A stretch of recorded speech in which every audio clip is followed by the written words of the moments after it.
To what extent is NATO's commitment to the Baltics right now, in terms of military and defense policy, enough to deter Russian aggression? Well, we'll have to see, won't we? I think calibrating the sort of deterrence capability is a very difficult thing to do.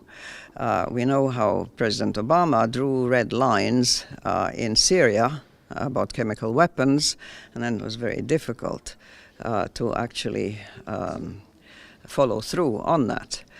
Here with NATO, I hope the situation is quite different. What we are having is a practical commitment to collective defense, and obviously our armed forces, or those of Estonia, and even together with those of Lithuania, are not a match for the military power of Russia. And we have had for years now military exercises, where as you know, one has a legend about what the task is, and the legend is about invading a small neighboring country.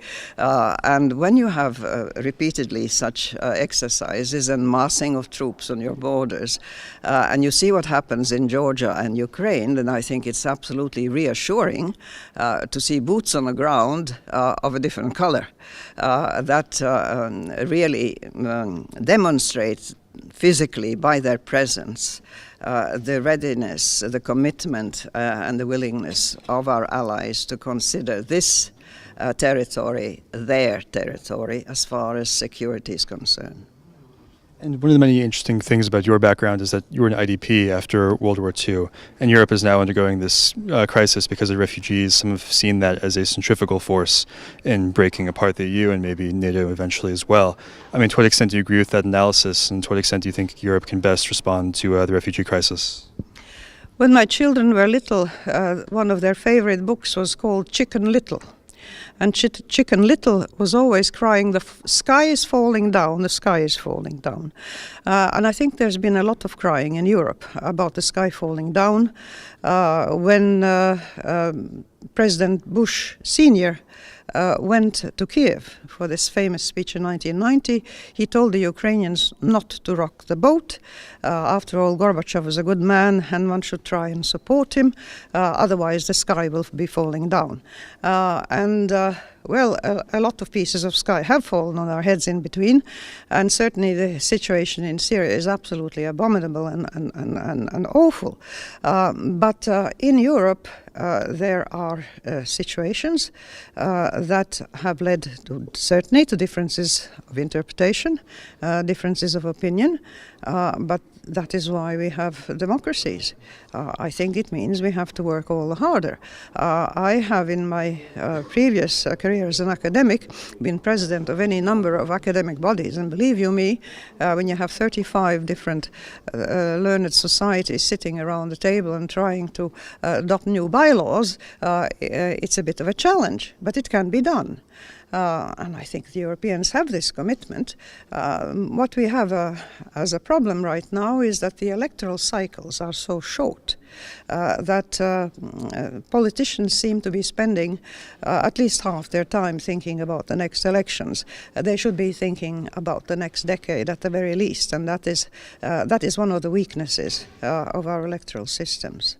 But the alternative, to have an authoritarian leader, of course, is not something that we wish to have. So we do have to somehow strengthen our own both ideological positions as to what our values are, because these are being put into question, and also our political processes. When we make a commitment to something, then we should keep it.